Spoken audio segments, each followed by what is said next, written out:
Bonjour à tous, bonjour à tous.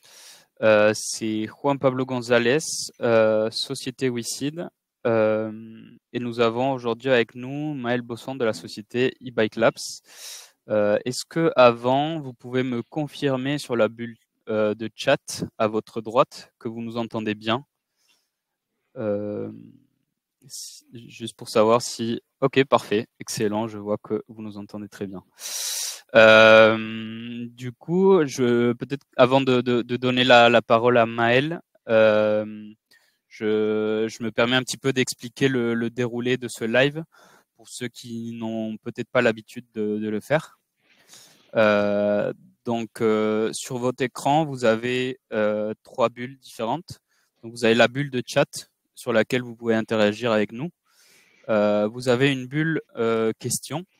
C'est vraiment cette bulle qui nous permettra un petit peu de balayer toutes vos questions à la fin du pitch. Donc n'hésitez pas à les poser vraiment sur cet onglet pour pas se perdre avec la bulle de chat. Et vous avez une troisième fonctionnalité qui est la fonctionnalité de sondage. Je ne suis pas sûr qu'aujourd'hui on fasse un sondage en live, mais voilà, il y a cette possibilité aussi qui existe. Donc si jamais on fait un sondage, n'hésitez pas à participer. Du coup, je peux démarrer. Donc aujourd'hui, on est accompagné par Maël, dirigeant CEO de la société eBike Labs, pour vous expliquer aussi le déroulé de ce live.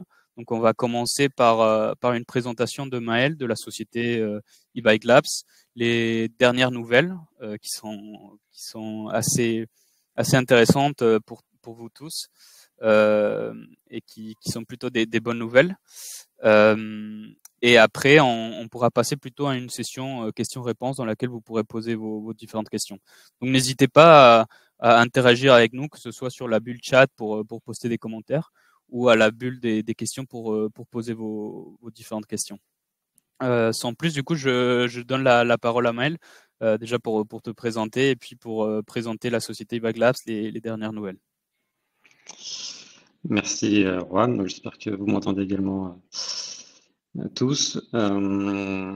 Donc l'idée, en effet, c'est de vous présenter eBike Labs, donc dans sa version, je dirais, la plus à jour, ce qui me permettra d'évoquer des différents sujets d'actualité. Et l'idée, c'est que c'est une présentation qui se veut assez courte, qui va peut-être faire 10-15 minutes, pour qu'on ait surtout le temps d'échanger, à répondre à vos questions après le live. Donc je vais partager mon écran.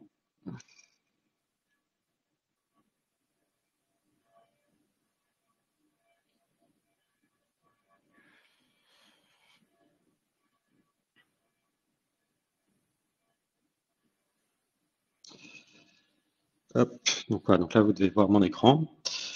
Donc eBike Labs, comme vous le savez, donc nous on s'inscrit dans le marché du vélo électrique. Alors c'est juste pour revenir sur le contexte de cette présentation, comme elle est organisée par WeSeed, je vais aussi revenir sur des choses par rapport à tout ce qui s'est passé en 3 ans, parce que l'investissement de WeSeed était il y a 3 ans.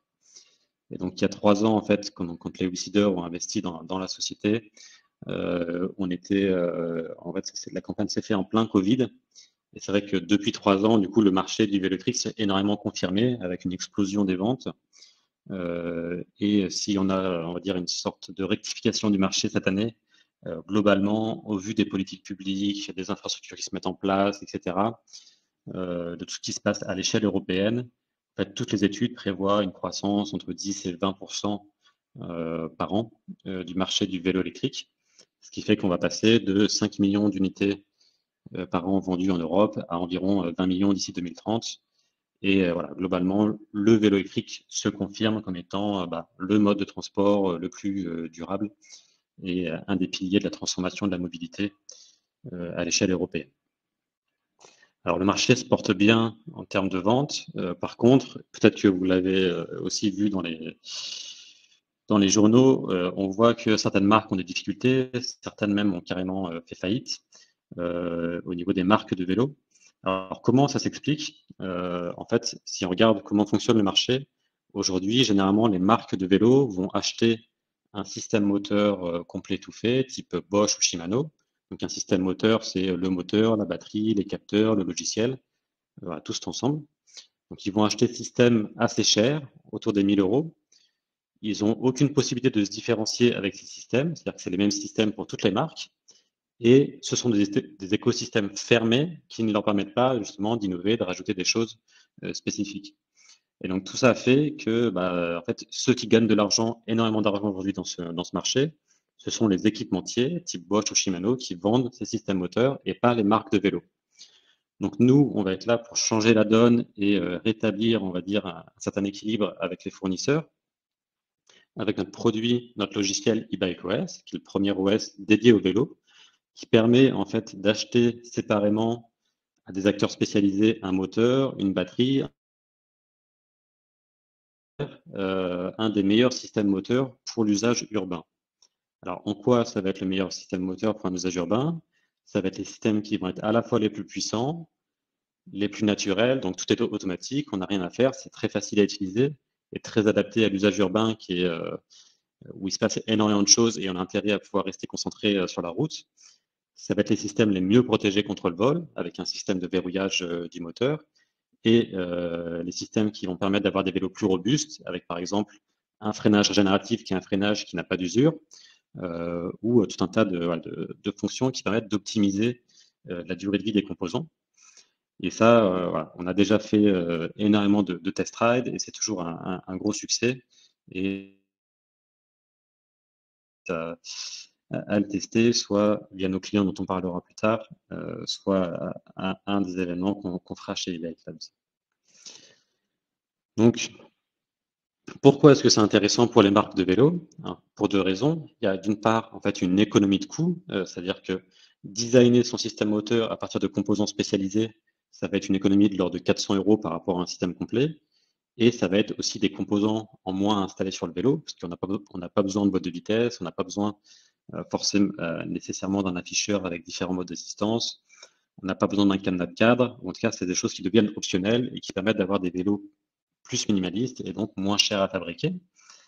Et on va pouvoir, les marques de vélos vont pouvoir fournir une expérience utilisateur qui est la plus aboutie possible pour l'usage urbain, là où les acteurs comme Bosch ou Shimano se sont spécialisés initialement, et ça reste dans leur ADN, sur l'usage, on va dire, sportif du vélo électrique.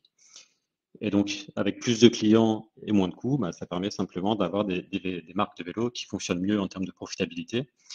Et ça, c'est ce qui intéresse du coup notamment les clients qui nous adoptent.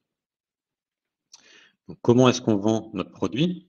Notre logiciel e-Bike OS est vendu donc aux marques de vélo avec différents modèles. Ça va soit être un paiement upfront si on est sur un client qui va vendre ses vélos au public, soit sur des systèmes d'abonnement si on est sur du vélo en location ou sous forme de vélo partagé. Et pour installer notre logiciel, comment ça va se passer? Il va être installé dans le contrôleur du vélo électrique, qui est un composant qui est présent sur tous les vélos électriques, et donc à la fabrication de ce contrôleur par un de nos partenaires. Le logiciel va être installé et les options à valeur ajoutée vont être activées et monétisées au niveau des marques de vélo. Donc ça, c'est un business model maintenant qu'on a bien mis en place, on y reviendra après, donc avec un premier partenaire équipementier, fabricant de contrôleurs qui est Albaco, et 5 premiers clients au niveau des marques de vélo. Et en complément du coup de ce business model qu'on développe, qu'on a décidé de mettre en place il y a 3 ans, qui donc maintenant est bien mis en place, on a activé un deuxième business model qui est celui de proposer notre savoir-faire et nos brevets sous forme de licence. Alors pourquoi est-ce que c'est intéressant? D'une part, c'est en rejoignant notre programme de mettre fin au litige qu'on avait avec Cowboy, et d'autre part, au-delà de ce cas spécifique, l'idée c'est que sur le marché du vélo électrique, aujourd'hui, il y a tout un tas d'acteurs qui développent des logiciels propriétaires et qui sont intéressés par nos fonctions. Donc plutôt que de se couper dans le cadre de notre logiciel, on leur propose nos brevets. Donc ça permet d'activer des revenus. Et ce qui est intéressant aussi, c'est que du moment où ils déploient, connaître nos fonctionnalités brevetées à grande échelle et donc de participer à évangéliser le grand public sur ces fonctions et donc créer de la demande pour notre logiciel. Et donc on a une bonne synergie entre notre offre brevet qui s'adresse aux acteurs justement qui font des systèmes fermés et notre offre software qui s'adresse aux marques qui souhaitent justement aller plus sur un système ouvert. Donc aujourd'hui, au niveau de notre software eBikeOS, donc on a signé avec CMT, Eclair, Northcycle, Tilt et VEFA, et on est voilà, en discussion avec, on va dire, tout un tas d'acteurs, donc qui fait qu'on va continuer à annoncer régulièrement des clients parce qu'on a maintenant un produit qui aboutit et qui intéresse énormément d'acteurs. Donc ça, c'est des choses qui se passent plutôt bien. Ce qui fait qu'en termes de revenus, concrètement, au niveau des clients signés, on estime qu'on va générer environ 5 millions d'euros de revenus sur les 5 prochaines années de notre logiciel, multiplié par les prévisionnels de vente de nos clients. Et dans notre pipe actuel, sur les opportunités qu'on espère concrétiser ce semestre, on est sur à peu près 6,4 millions de revenus additionnels qui vont se rajouter à ces 5 millions qui sont déjà sécurisés. Donc cette année, on est encore dans des phases où on est sur des pré-séries au niveau de nos clients et dans la fabrication de nouveaux. Et on vise dès l'année prochaine 800 000 euros et pour atteindre du coup une rentabilité avec une marge importante dès 2026.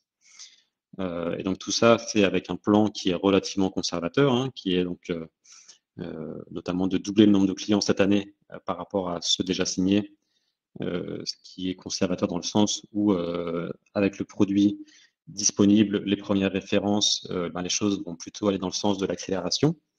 Et donc, c'est aussi assez conservateur dans le sens où on a modélisé une levée de fonds de 500 000 euros pour continuer justement à financer nos investissements pour la mise en place, la mise sur le marché de notre software. Donc sans une accélération massive. Donc aujourd'hui, notre besoin de financement lié à cette nouvelle situation est d'environ 500 000 euros. Donc cette année, on a prévu de rester extrêmement un business developer, donc ce qui a déjà été fait. Et par ailleurs, donc j'ai vu qu'il était dans la visioconférence, donc c'est Sacha Moore qui nous a rejoint en début d'année. Et donc on va continuer avec une petite équipe et accompagner nos clients sur les premiers déploiements pour que ça soit des succès.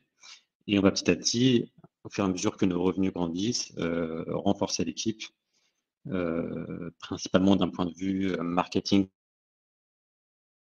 également d'un point de vue infrastructure, avec les passages à l'échelle en 2026-2028. Donc c'est tout pour moi pour cette présentation. Voilà. Donc je vais vous proposer de me poser des questions et voir voilà, et, comment je peux y répondre. Parfait, merci beaucoup Maël. Du coup, peut-être avant de commencer les questions, je voulais remercier donc déjà Maël pour son temps et de répondre à vos différentes questions, mais surtout à vous, WeSeeder, qui avez soutenu le projet et qui vous avez pris du temps aujourd'hui pour interagir avec nous. Donc n'hésitez pas à nous poser vos questions sur la bulle. Questions là pour l'instant, je vois qu'il y en a quelques-unes. Peut-être, moi j'ai reçu quelques questions de WeSeeder qui n'ont pas été présents, qui ont posé leurs questions directement sur le forum. Je pense qu'on va donner peut-être priorité aux investisseurs qui sont présents là lors du live. Et on pourra reprendre ces questions après, Maël, si ça te convient. Ouais. Donc j'ai vu qu'il y avait une première question donc, concernant la résolution avec Cowboy. Ouais.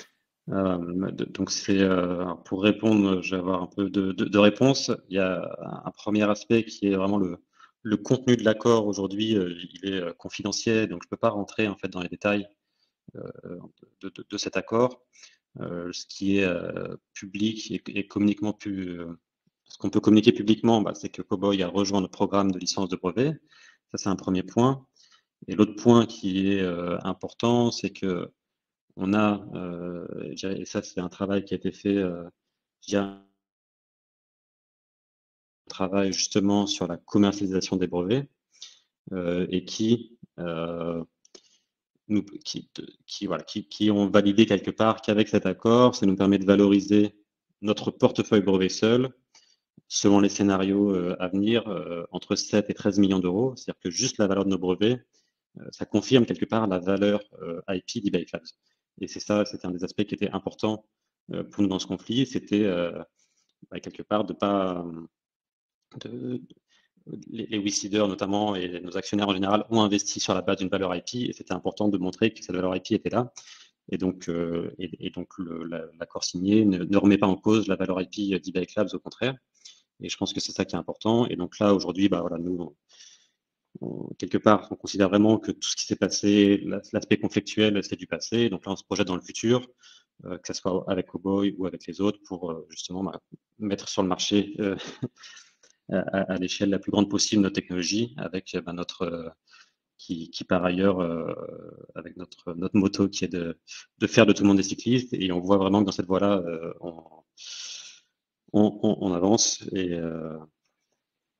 Et ça, c'est quelque chose de très positif.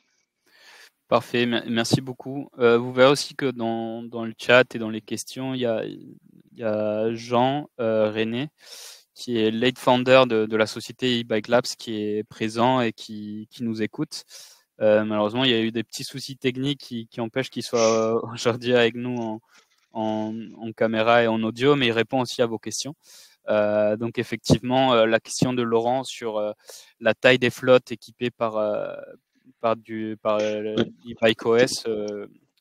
Alors peut-être juste avant de revenir là-dessus, moi je vais peut-être quand même profiter de la question d'Emmanuel pour rebondir aussi un petit peu plus sur la partie business model, ouais, licence de brevet, parce que je pense que c'est un aspect qui est intéressant à creuser. En fait, ce qui est intéressant, l'expérience d'Iptimize, donc Iptimize, c'est des gens qui ont mené des programmes de licence de brevet, qui ont généré entre 20 millions et 100 millions d'euros sur les programmes des licences.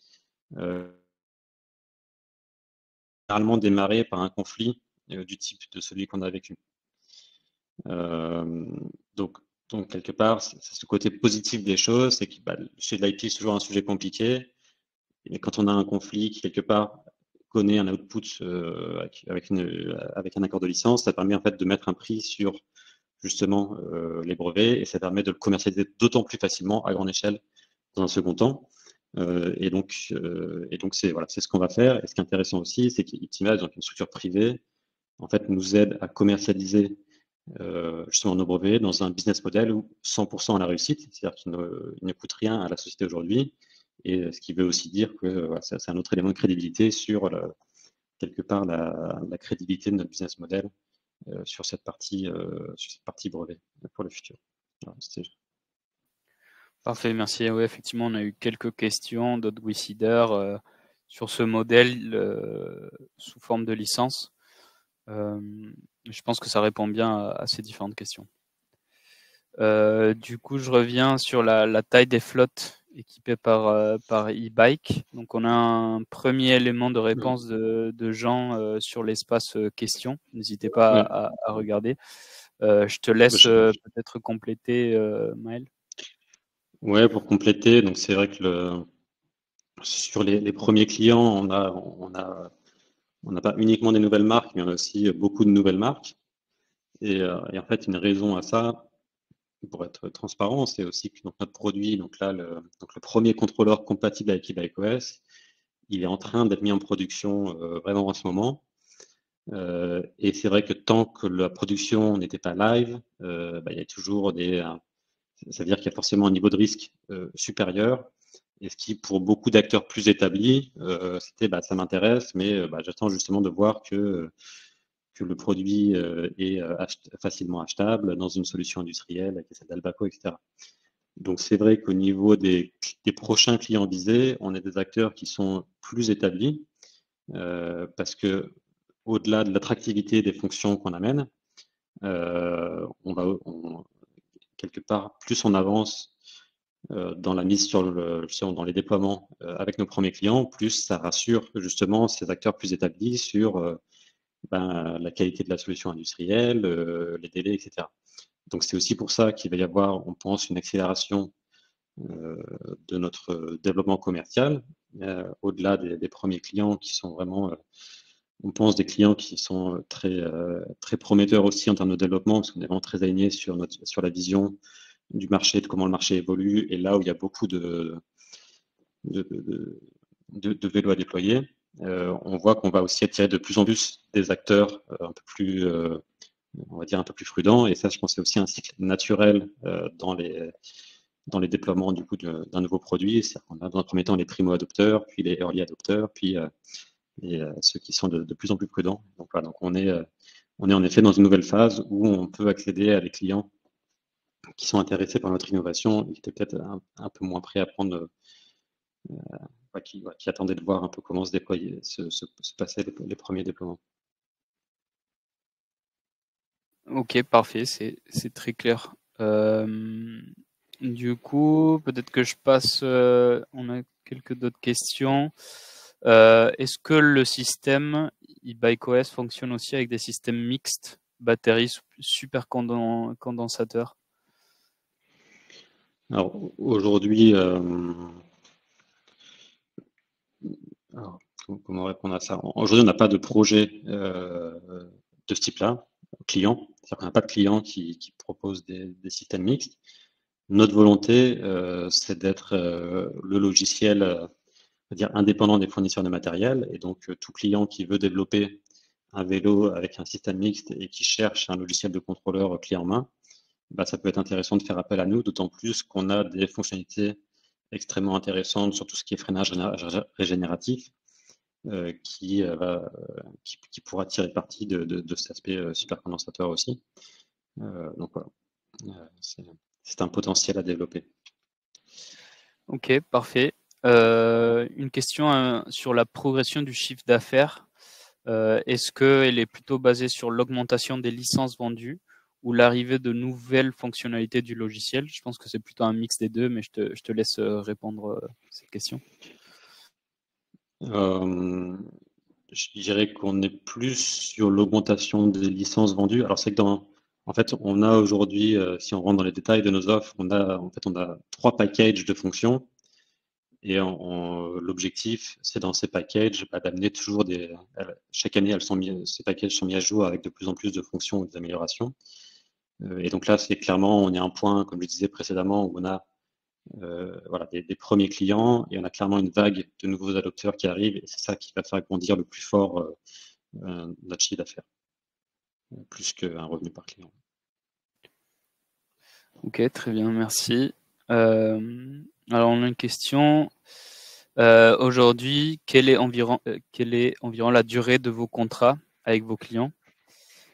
S'il y a une moyenne. Est-ce qu'il y a d'autres fonctionnalités prévues en développement pour le renouvellement de ces contrats?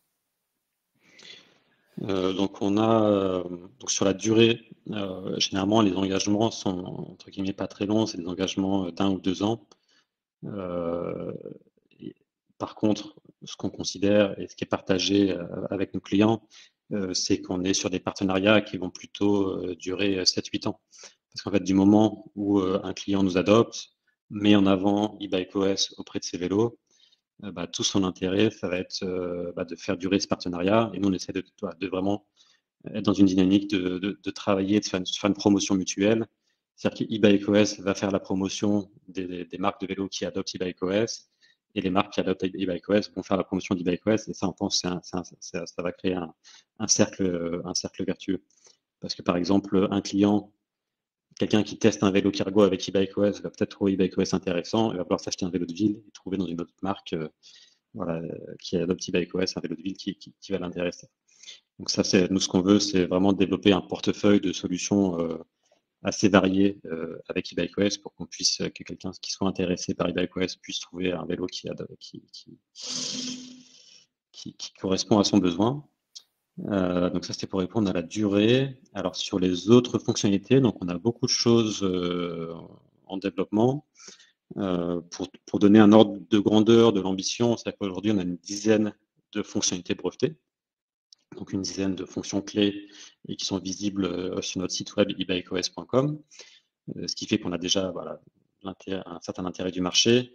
Notre ambition, c'est de passer à une quarantaine de fonctionnalités brevetées d'ici 5 ans. Et donc pour ça, notamment de s'appuyer sur des partenariats avec des laboratoires de recherche publique qui ont des moyens plus importants que nous justement pour faire de la R&D et pour qu'on puisse voilà, avoir un vrai relais d'innovation qui soit très fort. Parce qu'en fait, notre software peut être vendu comme un produit, et c'est ce qu'on fait, c'est notre modèle évidemment, mais on a aussi développé un outil qui est vraiment unique en justement faire de l'innovation beaucoup plus vite que sans notre outil BakeQuest, qui est un logiciel ouvert et extensible. Ces prochaines années, évidemment, je ne peux pas redévoiler ce que c'est. Parfait, merci beaucoup sur la partie technique. Je reprends du coup une question peut-être qui est un peu liée. Quels seraient donc les avantages concurrentiels en quelques mots de e-bike? Alors les avantages concurrentiels, donc pour ça il faut parler de la compétition. C'est qu'on a différents types de compétition. On a soit donc une marque de vélo qui veut concevoir un vélo, elle va soit aller vers un système fermé type Bosch ou Shimano. L'avantage, c'est que c'est évidemment des marques qui ont une notoriété qui n'est pas approuvée. L'inconvénient, c'est que ces marques prennent presque toute la marge et fournissent en fait tout un écosystème fermé qui fait que la marque de vélo va presque perdre le contact avec son client final. Et donc, est dans cette position qui n'est pas si évidente, à part certaines marques qui se développent très bien, qui ont des partenariats forts avec ces équipementiers, les marques un peu plus petites, elles ont justement elles ont du mal à se développer avec ces modèles-là. Donc là, ça va être le prix et la flexibilité au niveau des composants, moteur, batterie. Et au-delà de cette flexibilité, ce qui est intéressant, c'est dans notre logiciel, c'est cette capacité à faire du double sourcing. Par exemple, sur le moteur, comme c'est le logiciel qui fait le comportement du vélo, une marque de vélo peut très bien demain avoir 2 fournisseurs de moteurs et que ça soit relativement transparent pour l'utilisateur final et donc être beaucoup plus à l'aise dans la gestion de sa supply chain, qui est un des gros sujets de ces dernières années. Donc ça, c'est les avantages par rapport à un système complet. Après, on a un concurrent qu'on va considérer le plus direct, qui permet aussi de faire des systèmes ouverts. Donc, c'est un contrôleur canadien qui s'appelle AIC, qui fournit à la fois un logiciel qui est un des plus avancés du marché et la partie, la carte électronique, qui, dans notre cas, est faite par Elbaco. Et donc, par rapport à un acteur comme AIC, un client qui va nous adopter, en fait, va bénéficier justement d'une dizaine de technologies brevetées qui permettent d'avoir le meilleur voilà, la meilleure sensation de conduite, les meilleures fonctions pour sans avoir à faire aucun effort de R&D interne. En plus d'avoir un système qui est beaucoup plus facile à intégrer. Donc déjà, on est européen, c'est en Europe. Il y a une carte électronique Elbaco qui est aussi fabriquée en Allemagne, donc, qui est européenne. Et en plus, eBikeOS a été pensé avec, alors je sais plus, on a peut-être 20 ou 30 fois moins de paramètres que notre concurrent ASI. Donc beaucoup plus rapide à paramétrer et à intégrer sur un vélo. Donc ça, c'est les arguments clés. Et donc, voilà, donc nous, notre vision, c'est qu'on a bien identifié un segment spécifique de clients qui s'intéressent à nous, hein, c'est pas du tout le marché, mais qui est un segment qui est suffisamment grand pour bien se développer, devenir rentable, etc. Et petit à petit, on pense qu'on va évangéliser le marché vers de plus en plus ces systèmes ouverts, parce qu'on pense que c'est intéressant pour les marques et le consommateur, et donc ça va se développer de plus en plus.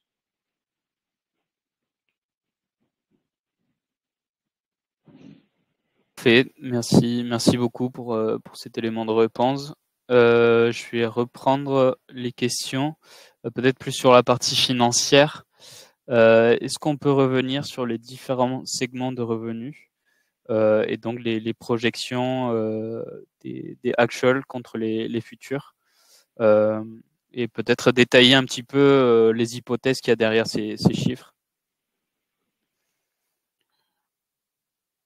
Ouais, je suis en train d'essayer de voir la question, je la trouvais pas, mais donc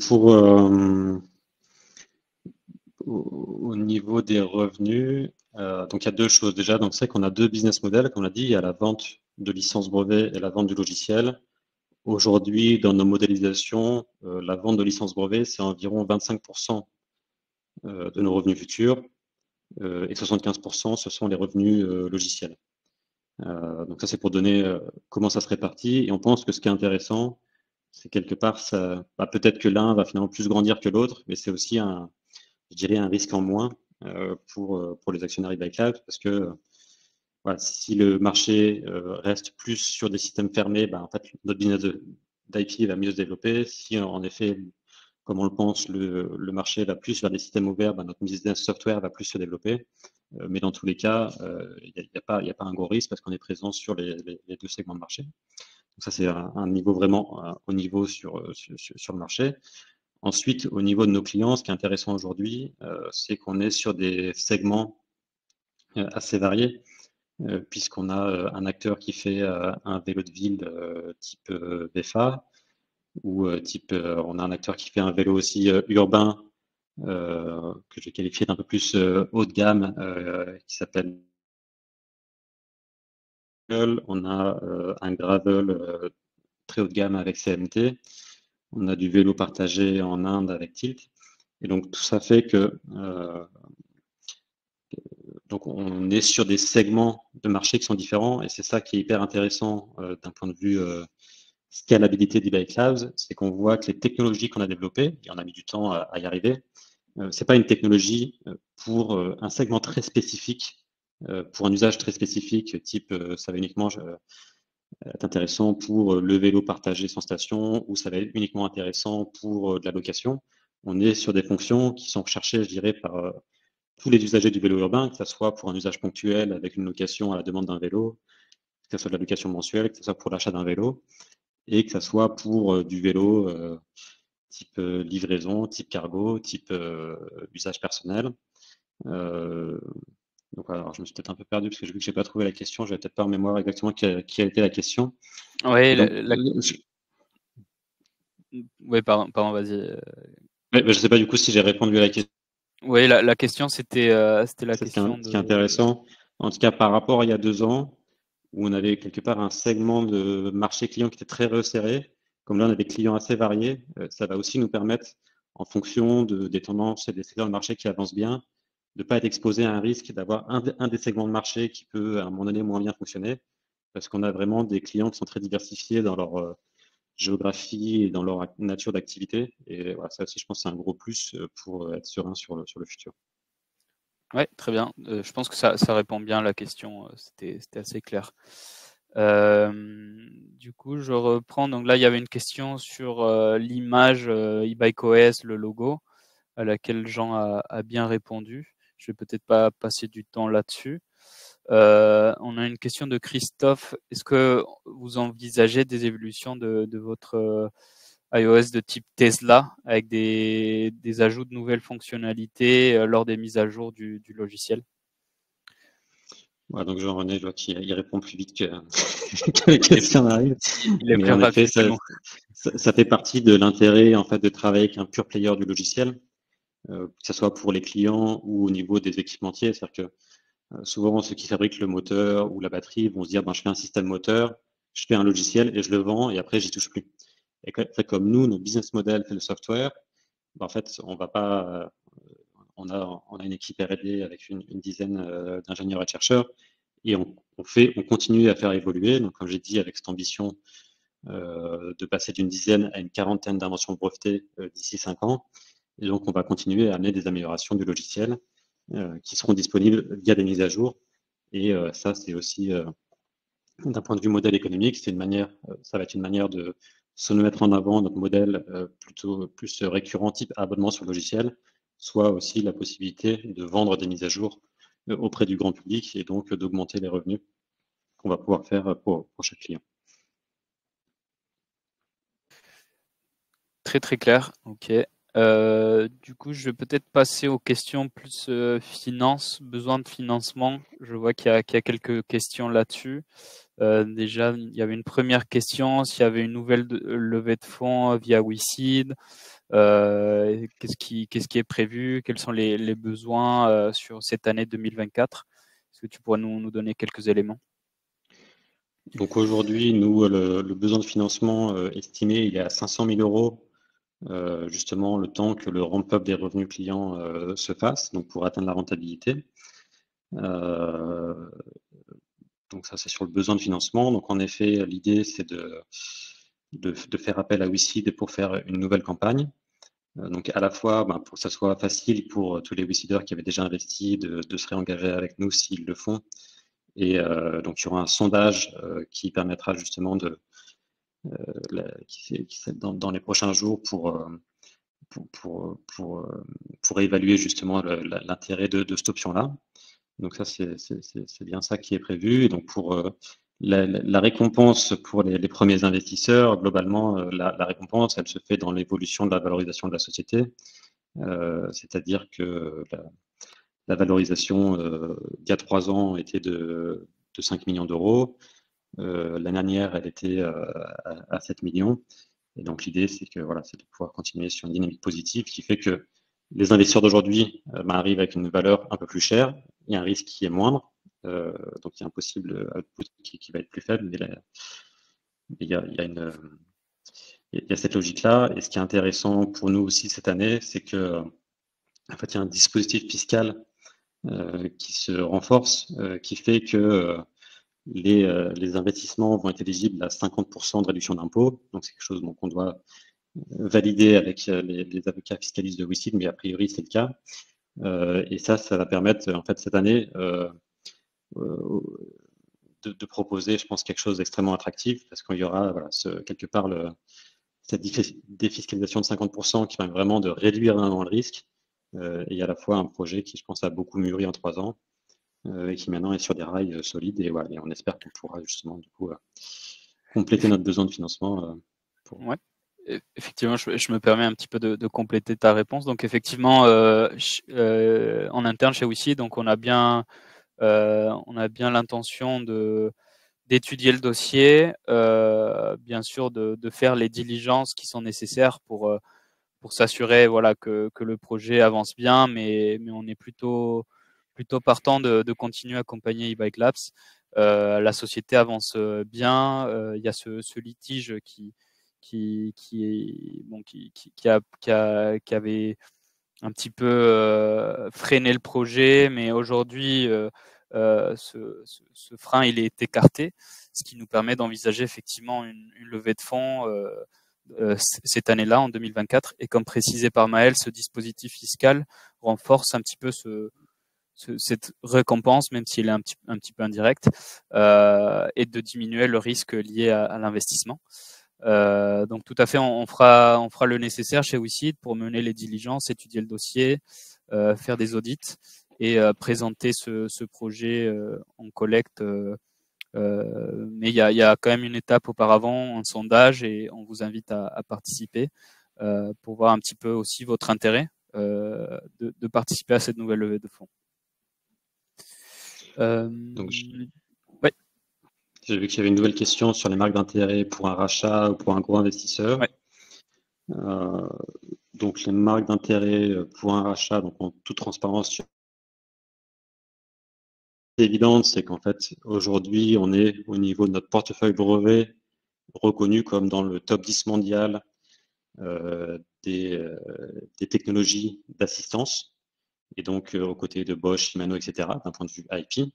Et donc c'est vrai que les acteurs qui veulent rentrer sur le marché et venir challenger les Bosch et Shimano identifient e-Bike Labs comme en tout cas une propriété intellectuelle intéressante. Nous, on pense que c'est pas du tout le bon moment pour vendre la société, parce qu'en fait, on pense qu'on a bien plus à créer que juste une valeur IP. On pense qu'on est en train de créer aussi une valeur marché et une marque e-BikeOS qui va être de plus en plus connue.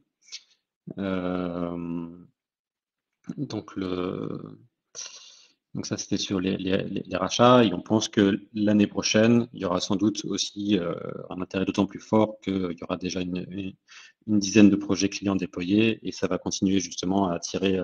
On est dans un secteur où il y a beaucoup d'acquisitions, parce qu'il y a beaucoup d'acteurs qui veulent rentrer sur ce marché. Il y a souvent une donnée que j'aime bien donner, c'est que la voiture électrique, c'est à peu près 10 € par kilo. Le vélo électrique, c'est à peu près 100 € par kilo. Donc en fait, pour un industriel, le marché du vélo, c'est un marché qui est extrêmement intéressant, où il y a la possibilité de faire des marges intéressantes. Donc ensuite, au niveau des investisseurs, donc on a des discussions voilà, qui s'accélèrent, je dirais, auprès de certains gros investisseurs. Donc c'est aussi quelque chose qu'on étudie. On pense qu'un prérequis pour faire rentrer un investisseur, c'est justement de faire cette levée de fonds de 500 000 €, d'être sur une trajectoire de rentabilité, ce qui nous permet en fait d'avoir une discussion, je dirais, qui est saine et dans un rapport de force équilibré avec des investisseurs plus gros, et qui est de dire, voilà, nous, on est eBay Labs, on a créé une IP, on l'a mise sur le marché, on a le cash nécessaire pour atteindre la rentabilité, et on pense qu'il y a des projets d'accélération qui sont intéressants. Et donc, c'est pour ça qu'on se concentre là sur une levée de fonds plus modeste. Et chaque semaine, et pas plus tard que dans quelques heures, j'ai de nouveau un meeting avec un investisseur plus gros. Mais on essaye de vraiment justement faire les choses dans le bon ordre pour pouvoir identifier un bon partenaire si on veut aller dans cette voie-là. Parfait, merci beaucoup. Donc il y a une question de Lionel, d'où sort l'évaluation à 7 millions? Donc c'était pour info, c'était la valorisation du dernier tour en pré-monnaie de la société eBike Labs. Il me semble que c'était 7 millions et demi lors de la levée de fonds sur la plateforme SoWeFund, si je ne me trompe pas, Maël. Alors oui, et je sais. Alors je pense qu'il y a. Alors moi je ne sais pas à quoi ça correspond parce que j'ai évoqué 2 fois, je pense, ce montant. Donc il y a la dernière valorisation, mais qui, je dirais, a été confirmée aussi par l'audit IP qu'a effectué Optimize, qui justement dans sa fourchette de valorisation du portefeuille brevet, donc vraiment uniquement de la partie IP, situe la valeur du portefeuille brevet entre 7 et 13 millions d'euros. Et donc ça confirme en effet qu'il y a un socle, qu'une valeur IP qui a été créée, qui est vraiment ce qu'on valorise aujourd'hui dans la levée de fonds, et une valeur business à créer, qui est ce pourquoi on lève de l'argent et sur une création de valeur qui va être partagée avec les actionnaires. Et peut-être pour compléter, effectivement, on a bien reçu tous les éléments justifiant cette valorisation, donc les éléments business, donc les contrats et l'évaluation de ce portefeuille de pays qui confirme effectivement les propos de Maël. Et donc c'est la valorisation qui avait été utilisée lors du dernier tour, si je ne me trompe pas. Il y a une question d'Eric. Donc sur cette nouvelle de fonds, est-ce que ça veut dire que le ticket d'entrée prévu de l'action sera plus élevé que la première? Effectivement, Eric, sur ce nouveau tour, le ticket sera plus élevé, mais en même temps, les WeSeeders qui ont participé de cette première levée, ils bénéficient de cette croissance du prix par action. Et donc bénéficie aussi d'une société qui est un peu moins risquée, qui a des contrats, qui a un positionnement concurrentiel beaucoup plus clair, mais aussi des partenaires solides. Ils sont bien accompagnés dans l'API, dans la partie commerciale. Donc voilà, la société évolue positivement. Et donc le prix par action mécaniquement aussi est plus élevé. Je pense qu'on a fait un petit peu le tour de toutes les questions sur le forum. Je vais du coup vous reprendre des questions que j'avais reçues sur l'espace questions de la première collecte. Donc en dehors de la recherche de nouveaux clients, quels sont les futurs challenges et objectifs de eBike Labs? Donc au-delà de la recherche de nouveaux clients, donc là, un des sujets. Alors je vois qu'il y a des questions auxquelles il faudra répondre. C'est des choses qui n'ont pas été très claires, qu'on va éclaircir. Ouais. Donc un des sujets là sur lequel on travaille beaucoup, donc c'est vrai qu'il y a 3 ans, quelque part, on avait une IP qui avait de la valeur, mais il fallait en fait qu'il y ait un contrôleur industrialisé qui puisse nous permettre d'intégrer notre software. Maintenant, c'est le cas avec Albaco. Maintenant, à assez court terme, l'un des challenges, c'est de faire fonctionner notre logiciel avec les consoles, les batteries, les capteurs des différents partenaires. Donc, il y a, je dirais, un challenge d'intégration de l'écosystème qui fait que demain aussi, d'ailleurs, avec ce challenge qu'on est en train de résoudre, ça sera encore plus facile justement pour les clients d'adopter notre software avec le moins de friction possible. Donc ça, c'est un des challenges. Un autre challenge là, qui est évident et qui est aussi déjà un sujet évoqué, c'est le sujet du financement. Donc c'est vrai qu'on a ce besoin de financement de 500 000 euros pour atteindre la rentabilité. Et donc c'est quelque chose sur lequel on va travailler activement ces prochaines semaines. Très bien. Du coup, il y a eu 2 questions qui ont surgi en cours. Donc, la première, pourquoi le procès se passait via SoWeFund et maintenant via WeSeed? Quel impact pour les investisseurs inscrits sur SoWeFund uniquement? Alors, ouais, je te laisse répondre à cette question. Oui, donc c'est vrai que bon, SoWeFund et WeSeed sont des plateformes entre guillemets concurrentes, mais je pense aussi entre guillemets partenaires dans le sens dans le même métier.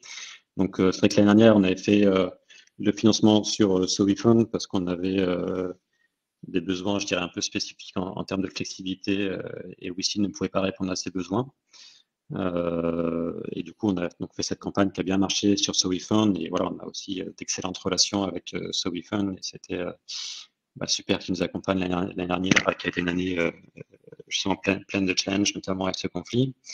Et là, l'idée de se faire accompagner par WeSeed, donc au-delà évidemment des relations qu'on a maintenues dans le temps du fait qu'ils soient actionnaires depuis 3 ans, c'est de pouvoir en fait, l'année dernière, déjà, on a eu certaines personnes qui, à l'inverse, étaient uniquement membres WeSeed et ne souhaitaient pas devenir membres sur WeFund. Donc, c'est d'offrir la possibilité d'investir facilement aux membres WeSeed.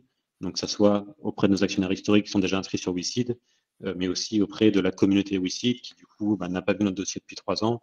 Et donc, c'est vrai qu'on pense qu'en termes de potentiel, quelque part de facilité à aller chercher le montant dont on a besoin, c'est vrai que le fait de s'exposer à une communauté qui n'a pas vu notre dossier depuis longtemps, c'est aussi quelque chose qui devrait nous permettre je dirais, de fluidifier ce process de levée. Donc, voilà, c'est pour ça que pour nous, ça avait du sens d'alterner de plateforme.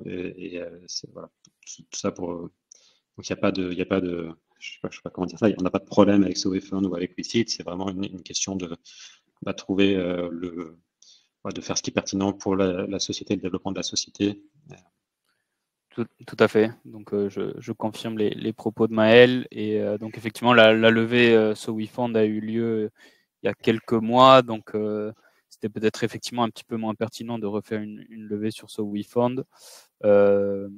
Et donc, aujourd'hui, l'opération est bien envisagée sur le site WeSeed.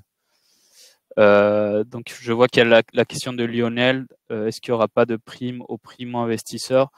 Donc peut-être qu'on n'a pas été assez suffisamment clair sur cette question.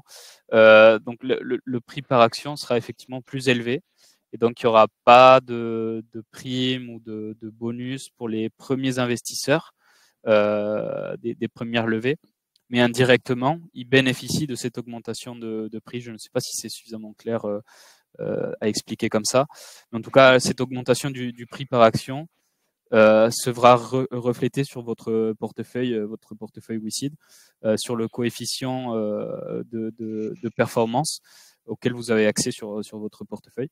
Donc indirectement, vous bénéficiez de cette croissance. Et sur cette nouvelle levée, donc le prix par action effectivement sera plus élevé. Il n'y aura pas vraiment une prime directement sur cette nouvelle levée. Je ne sais pas si ça a été suffisamment clair, Maël, ou si tu veux compléter ma réponse. Je peux reformuler ce que tu as dit, mais alors c'est que là, il y a la question pour être transparent, c'est que la question de la valorisation, c'est encore aussi un sujet qui est en débat entre eBay Labs et WeSeed. Ça fait partie des choses sur lesquelles on doit se figer, donc on ne peut pas amener une réponse précise sur le prix de l'action aujourd'hui.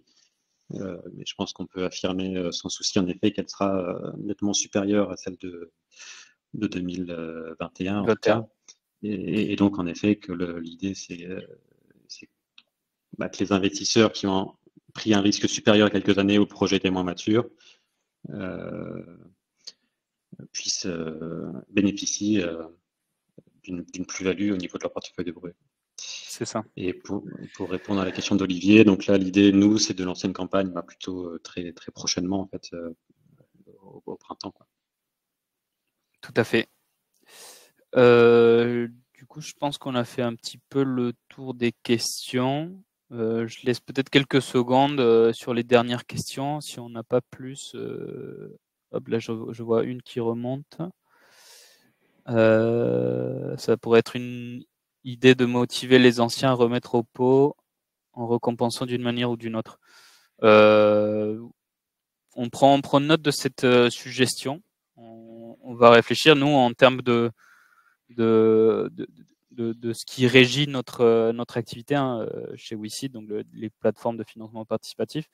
On ne peut pas proposer directement aux actionnaires qui participent de la levée de fonds par exemple, des réductions de prix sur les vélos partenaires, etc. Ça, c'est quelque chose qui est interdit par la régulation qui nous régit. Mais on pourra réfléchir effectivement si on trouve quelques idées. Et alors juste, parce que je me permets de rebondir, parce que je pense qu'il y a quand même toujours une forme de confusion, le Ouais. côté injuste pour les nouveaux investisseurs. En fait, les investisseurs qui vont rentrer cette année vont payer un prix plus cher par action que les investisseurs de 2021. Donc en fait, il y a une récompense par rapport au risque qui est liée à l'évolution de la valorisation. C'est-à-dire que peut-être que 1 euro investi il y a 3 ans vaudra peut-être 1,50 € maintenant, ou on n'a pas encore figé la valorisation, mais c'est ce genre de choses. Donc c'est comme ça qu'il y a une récompense. C'est pas en offrant un discount sur des achats de nouvelles actions, c'est plutôt sur le fait que les actions qui ont déjà été achetées ont pris de la valeur. Merci pour cet élément de réponse. Où effectivement, disons que le bénéfice du risque et effectivement l'évolution positive de ce prix par action sur les prochaines levées. Donc il est en quelque sorte récompensé par votre premier investissement.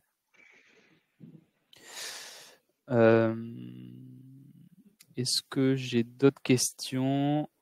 Alors j'ai vu qu'il y avait une question, alors je ne sais pas si la personne est encore là, mais que tu es plus dans la partie de chat.